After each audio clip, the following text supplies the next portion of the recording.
Here's the current design right here. This is the oval shape versus the round shape. I'm showing you a 2-inch design because that's what these splitter pipes up here are based off of. That's 2 inches round right here.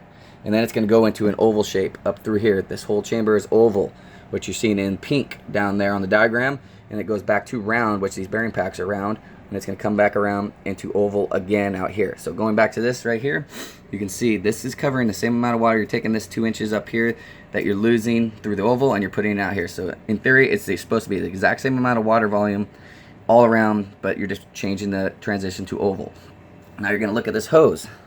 This hose is round. You blow through this hose right now, it's zero resistance because it's staying the same shape throughout the whole thing. We can tweak this thing to oval shape, just like the picture, the diagram over here. So, and it's going to do the exact same thing. That this 2 inches is spreading out wider, causing the same amount of volume overall. So you're going to go back and look on the board. How many places do we have oval shape versus round? We got 1 here, 2 here, and we got 2 spots of round down here. So we're going to create the same sort of thing on the board, or on this hose right here. We're going to pinch it here, and we're going to pinch it on the end, like that. We're going to blow through it. Now you're going to take it off and blow through it again.